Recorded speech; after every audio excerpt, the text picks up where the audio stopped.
Teman-teman, sekarang kita mau mukbang nasi Padang. Ya, nasi Padang ini lagi coba-coba nih ya.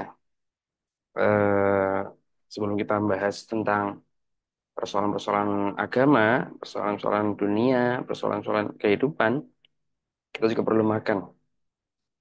Yang namanya makan itu adalah namanya hajatul udwiyah, yaitu kebutuhan hidup. Kalau orang nggak makan itu akan mati. Bismillahirrahmanirrahim. Allahumma barik lana fima razaqtana wa qina adzabannar. Amin.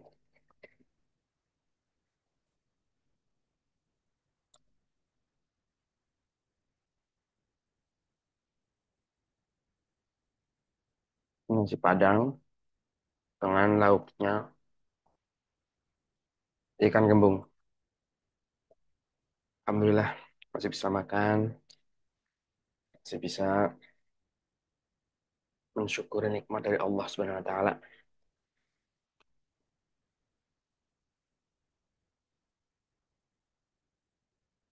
Jadi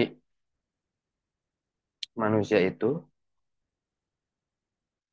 Allah men-setting ada namanya kebutuhan hajatul udwiyah. Yang mana kalau tidak dipenuhi itu akan mati. Salah satunya makan, minum, istirahat, tidur, BAB, BAK. Nah, itu hajatul udwiyah harus dipenuhi, wajib.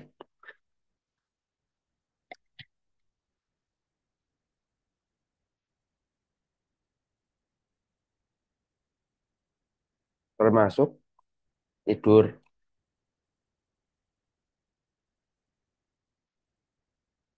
Itu semuanya baik manusia suku apapun, agama apapun, tinggal dimanapun pasti ada yang namanya hajatul udwiyah, kebutuhan hidup.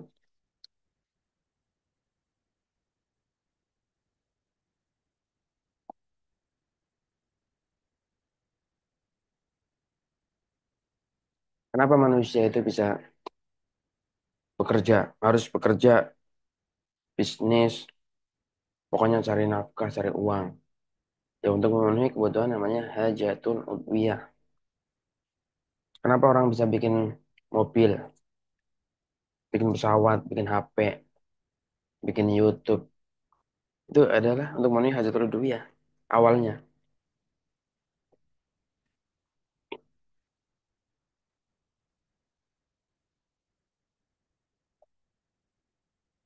Kalau manusia tidak punya hajatul udwiyah, manusia tidak punya etos kerja, nggak bakalan kerja dia. Santai aja, kan udah terpenuhi. Udah nggak perlu makan, nggak perlu minum, nggak perlu apa lagi. Jadi nggak perlu.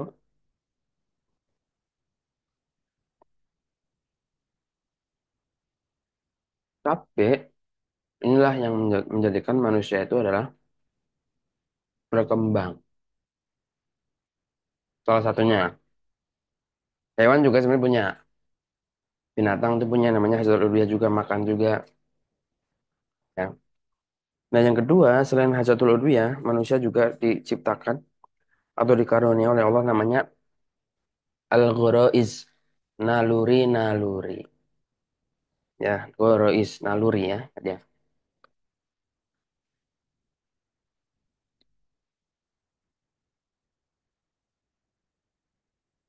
Naluri manusia itu ada tiga. Nah, yang pertama itu naluri. Ghorizatun naul dalam bahasa Arabnya atau bahasa kitanya adalah naluri untuk mempertahankan spesies manusia. Naluri seksual. Ya. Pasti semua orang punya tuh naluri seksual.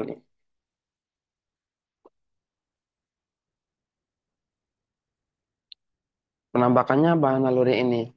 Contoh penampakan konkretnya adalah cinta kepada lawan jenis. Suka terhadap lawan jenis. Manusia itu laki-laki suka perempuan, perempuan suka laki-laki. Itu muncul dari namanya Ghorizatul Naum. Gitu. Ya. Cinta kepada anak-anak, anak kecil, cinta keluarga.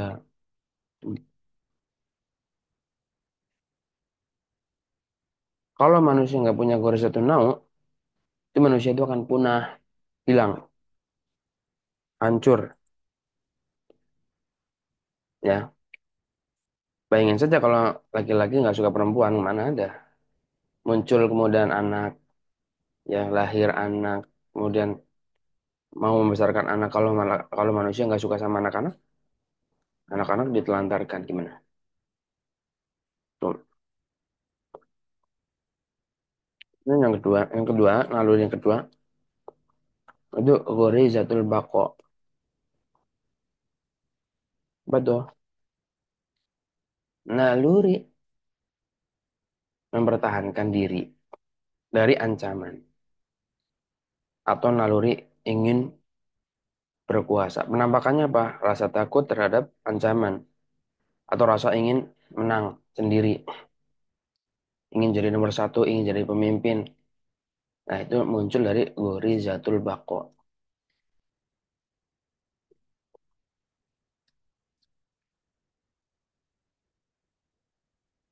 Semua manusia punya. Kalau manusia nggak punya Ghorizatul Baqo, manusia juga bisa punah. Karena dia tidak takut ancaman. Contoh kalau depan mata kemudian ada singa yang mau menerkam. Tapi manusia nggak ada Ghorizatul Baqo, nggak takut. Diem aja. Ya mati dia dimakan sama singa itu.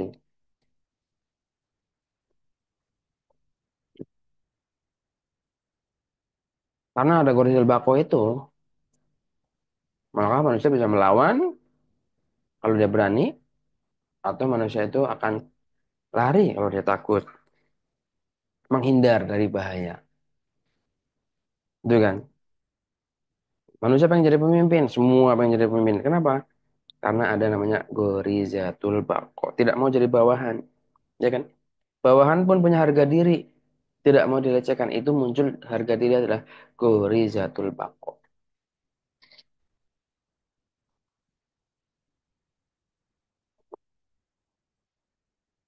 Makanya, yang ketiga, hmm, lalu yang ketiga adalah Gorizatut Tadayun. Naluri untuk beragama, menyembah sesuatu, mensucikan sesuatu. Manusia itu selalu pasti dia baik orang mukmin, kafir, orang manapun, dia itu akan merasa ada kekuatan besar yang tidak bisa manusia itu atau yang bisa menolong manusia atau yang perlu manusia untuk sucikan. Kekuatan besar yang berada di luar kuasa manusia. Ya. Itulah yang namanya muncul dari Gorizatut Tadayun. Penampakannya apa? Yaitu penyembahan, nyembah sesuatu. Kalau orang merasa batu itu punya kekuatan, maka dia akan menyembah batu. Orang merasa pohon punya kekuatan, menyembah pohon. Nah, orang yang merasa Allah punya kekuatan, nyembah Allah. Ada manusia punya kekuatan, nyembah manusia. Orang merasa uang punya kekuatan, nyembah uang, harta.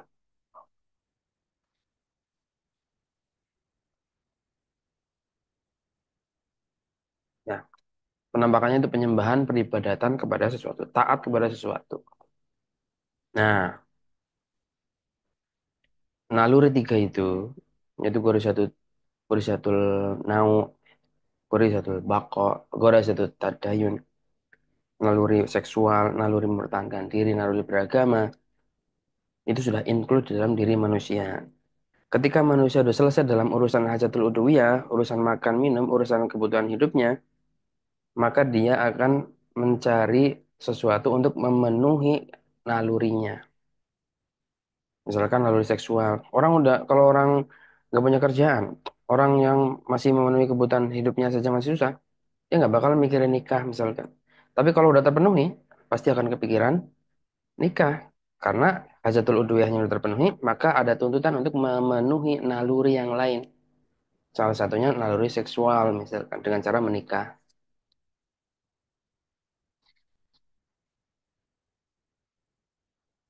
Nah, semua itu, naluri-naluri dan hajatul udwiyah di dalam diri manusia itu menuntut untuk dipenuhi. Itu loh. Kalau nggak dipenuhi, Ya, kalau hasil rudyah itu manusia akan mati. Nah, kalau naluri tidak terpenuhi akan timbul rasa gelisah, galau, gundah gulana. Tuh, ya, merana. Maka semua orang di dunia ini pasti bekerja, berusaha, berjalan di muka bumi untuk memenuhi tadi hasatul udhiyah dan naluri-naluri. Nah, kalau naluri itu dibiarkan bebas, manusia memenuhinya dengan sesuai dengan kehendak mereka semuanya, maka manusia akan kacau, akan barbar,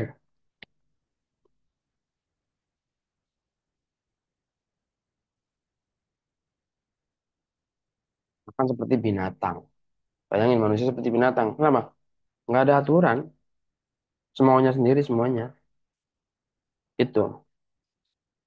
Maka oleh karena itulah Tuhan sebagai sang pencipta itu selain ya untuk apa namanya selain menciptakan goriza tadi atau menciptakan Hazarudya, Tuhan itu menurunkan aturan untuk memenuhi naluri-nalurinya atau Hazatul Uluhiyah itu manusia harus ikut aturan dari sang penciptanya sehingga hidupnya akan teratur, tidak kacau.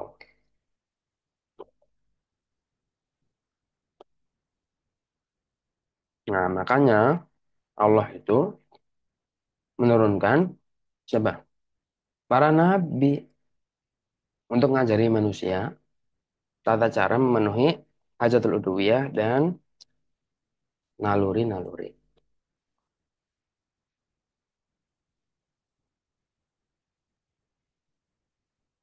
Itulah kita pentingnya ya peraturan hidup,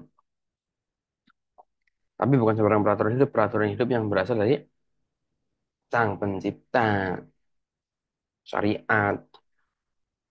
Peraturan itu nggak boleh datang dari manusia sendiri, karena kalau manusia yang bikin, ya bikin peraturan untuk mengatur manusia lain, maka manusia itu akan menyesuaikan kepentingan dia.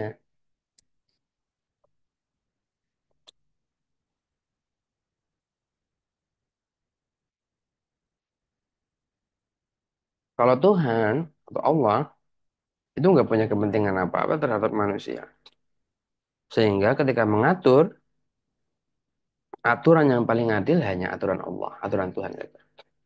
Manusia nggak bakalan adil, nggak bakalan bisa adil.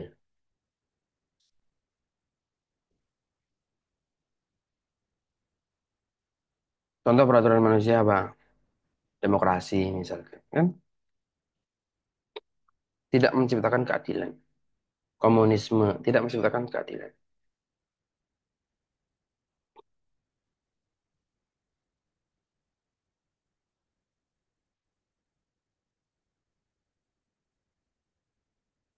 Nah, kalau aturan aturan dari Tuhan itu manusia juga harus cari. Maksud semua orang mengklaim dari Tuhan, tapi cari yang benar-benar dari Tuhan mana?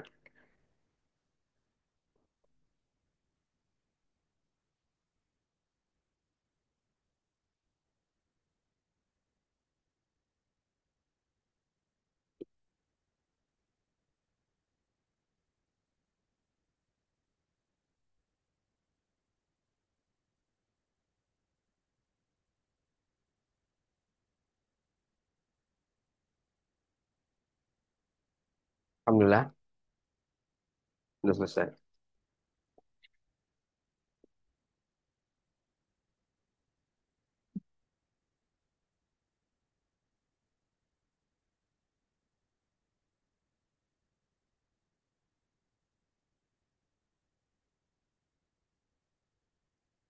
Nah,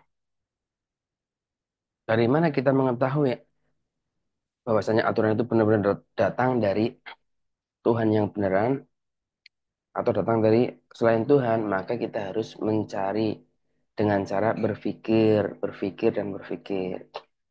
Ya, inilah pentingnya manusia diberikan yang komponen yang ketiga yaitu namanya akal untuk dapat mencari kebenaran ya yang ada di tengah-tengah manusia. Semoga ini bisa bermanfaat ya sambil makan, sambil belajar tentang pemikiran-pemikiran Islam. Ya, semoga bermanfaat. Assalamualaikum warahmatullahi wabarakatuh.